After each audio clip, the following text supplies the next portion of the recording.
ки шаҳрвандии дуюмаш бо сабабҳои аз ӯ вобаста набуда қатъ нашудааст, ин қонуни нави Русия то 30 июни соли 2024 эътибор дорад. Як савол дорам. Бародари ман 12 солши дар Россия ҳаст. Гражданин проверкаи документҳои муҳоҷиро. Интизор бошед, баъдан номероша дар видеоҳои оянда пешниҳод мекунам. Инак аксияи соли навӣ барои муҳоҷирони шаҳри Москва.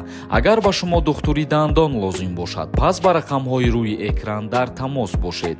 Барои сафед кардани дандон ё барои дандонҳоро пломба мондан ё барои табобат кардани хунукиҳои дандон, пас ба ин рақамҳо дар тамос бошед. ҳатман аз номи мо гап занед, ба шумо тахфиф карда мешавад. ассалому алайкум ба ҳама тамошобинони барномаҳои канали Юрист TJ. Тамошобинони азиз, ҳатман дар видео лайк бимонед ва то охирша тамошо кунед, то аз хабарҳои нав шуморам огоҳ бошед. Як ахбороти нав.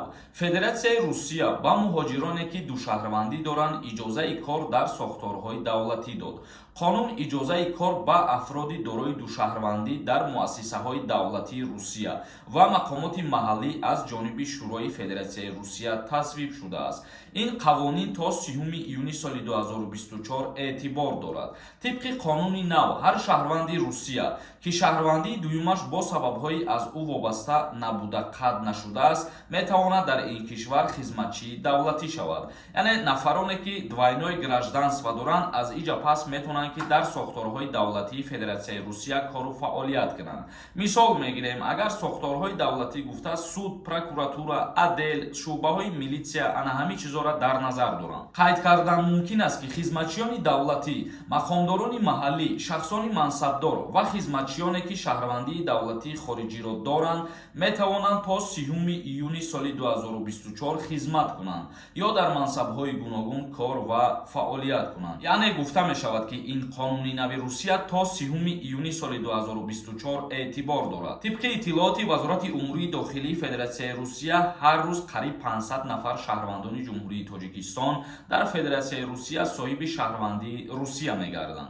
ин буд як ахбороти кӯтоҳ барои нафароне тааллуқ дошт ки двойное гражданство доштанд. мегзарем ба қисми дигар ахборот. то соли нав 285 миллион сомонӣ миёни ниёзмандони ҷумҳурии Тоҷикистон тақсим карда мешаванд. кӯмакпулӣ яквақтаина ба табақаҳои ниёзманд дар ҷумҳурии Тоҷикистон то охири соли равон пардохт карда мешавад, ки нахустин бор дар таърихи кишвар мебошад. то охири соли 2022 ба 475 ҳазор шаҳрванди эҳтиёҷманди ҷумҳурии Тоҷикистон ба миқдори 600 сомонии кӯмакпулии яквақтаина дода мешавад. яъне дар умум бигирем, то соли нав дар ҷумҳурии Тоҷикистон 285 миллион сомонӣ ҷудо карда шуд барои оилаҳои ниёзманд. дар ин бора раиси ҷумҳурии Тоҷикистон муҳтарам Эмомалӣ Раҳмон қайд намуд. ба гуфтаи президенти ҷумҳурии Тоҷикистон муҳтарам Эмомалӣ Раҳмон, кӯмакпулӣ аз ҷумла кӯдакони ятим ва бесаробон, маъюбон, оилаҳои камбизоат ва гирандагони нафақаи иҷтимоӣ пардохт карда мешавад. бо мақсади пардохти ин кӯмакпулӣ 285 миллион сомонӣ равона мегардад, изҳор дошт президенти ҷумҳурии Тоҷикистон муҳтарам Эмомалӣ Раҳмон. ва инчунин президенти ҷумҳурии Тоҷикистон дар паёми охирони худ қайд намуд, ки ҳамасола барои оилаҳои ниёзманд кӯмакпулие ки дода мешавад зиёд карда шавад. тамошобинони азиз, ин буд ахборотҳои имрӯза. мегзарем ба қисми хондани комментарияҳо. дар ҳамиҷа оиди конкурсе ки нав дар канали ма сар шидаги як камтарак суҳбат мекунам. агар касоеда ки нафора узри зиёд мепурсанд, имрӯз як аксия мекунем, баҳри шумо шанса аз даст натиҳен. касое ки аз конкурси ма билет харидорӣ мекунанд, нархи як дона билет 250 рубла дар бар мегирад. имрӯз ба аксия билет бихарен, ба 1500 рубл 10 дона билетон метиҳем. номерои ватсапе ки дар рӯи экран ҳастай, дар ҳамин номерои ватсап картаи Сбербанкам свизат кардагиай. дар ҳамин карта сумтона мепартоен ва дар ҳамин рақамҳои ватсапаш чектона роӣ мекунен. картаи Сбербанк ба номи Мунис меброяд. шанса аз даст натиҳен ки аксия танҳо як рӯз мебошад. конкурси мо ҳамагӣ 66 дона приз дорад. шоҳҷоизаҳои конкурс 3 та мошин мебошанд. хундай Аванте соли 2008, хундай IC соли 2008 ва якта Corolla D соли 2010. дар умум конкурси мо 13000 билет билет дорад. Сабаби зиёд будани билетҳо ҳамин мебошад ки нархи билети мо арзон аст ва мо бисёр аксия мекунем. Шанса аз даст натиҳен, билет бихарен, дастгирӣ кунен мора. Ман ай ҳамаи шумо боварӣ дорам. Нафароне ки бихоҳанд видеои призора тамошо кунанд, видеош дар канал ҳастаи омада тамошо кунен ба ҳазур. Бобои хулиган нависонда: сад баравед, хор нашавед. Баракат дар касбу кори мо шумо. Омин. ҳазор раҳмати калон. Худованд дар касбу кори ҳамаи мо шумо баракат ато кунад. Руслан нависонда: ассалому алайкум, акай Сорбон, видеоҳои шумо бисёри муҳоҷирон фоиданок аст. аллоҳ умри шуморо дароз кунад. Акай Сорбон, як саволи муҳим. Ман ВНЖ дорам. охири мард паспорти сурх бояд гирам. Метавонам ки мошинма ба номи худам гирам. ва вақте ки паспорти сурх гирифтам, масъалаи мошин чӣ хел мешавад? Пешакӣ раҳмат дар паноҳи худованд бошед бародар.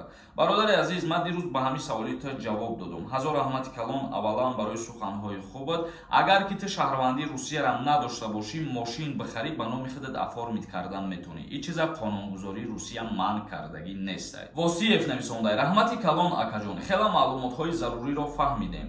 як савол дорам. бародари ман 12 солши дар Россия ҳаст. гражданинай. ба основанияи вай ман метавонам видна жительство бигирам. ба воситаи бародар, ба воситаи апа, хоҳар намешавад видна жительство ё гражданство гирифтан.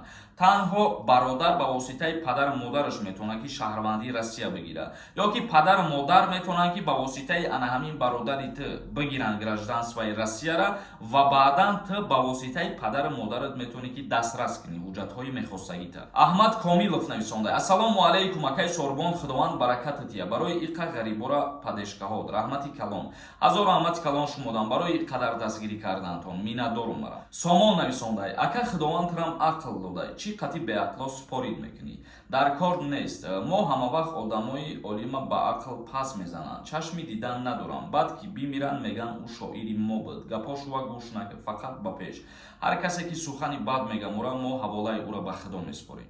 ёвон тиҷай нависонда: ассалому алайкум, бародар, як савол дорам. пешакӣ раҳмат. барои тарафҳои Англия рафтан як видео мекардем. чанд қар расход мешавад барои виза гирифтан? билеташ обши чанд сум мебаромада бошад? илтимос фаҳмонед. гап нест бародари азиз, рӯзҳои наздик дар ҳамин мавзӯъ як видео мекунам, пешниҳоди ҳамаи шумо мегардонам. шумо дастгирӣ кунед ва видеоро интизор бошед. Амонов нависонда: ассалому алайкум, ака паспорта чӣ хел проверка кунем ки въезд маҳкам боша ё ин ки не? илтимос ҷавоб медодем. рӯзҳои наздик як услугаи нав ташкил мекунем, проверкаи документҳои муҳоҷиро. интизор бошед, баъдан номероша дар видеоҳои оянда пешниҳод мекунам. Атоев нависонда: чанд бор нависам, ҷавоб надоден. илтимос, акай Сорбон.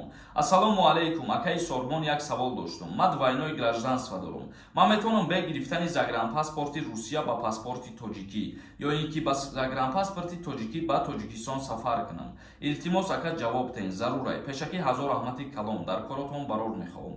ҳазор раҳмати калон. морам ба шумо барор мехоҳем. дар ҳолате ки двойное гражданство дорӣ ба загранпаспорти тоҷикирам, бале, метавонӣ ки аз Россия ба Тоҷикистон биёй. халифа нависондай: ака билетҳои конкурсон тамом шидай? не бародари азиз. касе ки билет мехарад, дар WhatsApp савол натиҳен ки билет ҳаст ё ин ки не. бидроим билет харидан гирем, билет бисёр аёд. музика нависондай: ассалому алайкум, акай Сорбон, ман дар Россия мехонам якум курс. ман гражданство гирифта метавонам? ответ жду. касое ки маълумоти олӣ мегиранд аз донишгоҳҳои Русия бо тариқи автоматӣ гражданствои Россияро дастрас кардан метавонанд. яъне ки ту айни ҳол агар 5 сол бихонӣ дар Россия ва тамом кунӣ, маълумоти олита дастрас кунӣ, баъд метавонӣ бигирӣ. мусо нависондай: ака одамое ки запрет доранд чӣ хел ба Тоҷикистон раванд? ба ҳамин хотир ҳар вақте ки шумо нарушения мекунед ё видварениятон мекунанд ё депортатсиятон мекунанд, аз қаламрави Русия берун бубироед. чунки дар вақташ агар набиромаден, бо дастгиртон кунанд, ҳамун мушкилии шумо 2 баробар зиёд мешавад. баҳром нависондай: ассалому алайкум, Санкт Петербургдаям чӣ шидагӣ? ҳама гриппи сахт шидагия, нафас гирифтанаш қинай.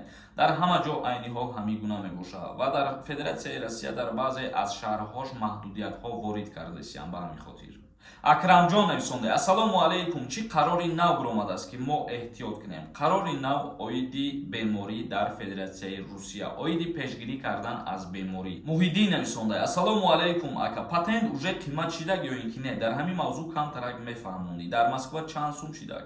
бале, мутобиқи қарори нави Федератсияи Русия, баъди соли нав махсус дар шаҳри Москва нархи патент баробар ба 6600 рубл мешавад. аллакай дар чандин шаҳрҳош нархҳош муқаррар шида.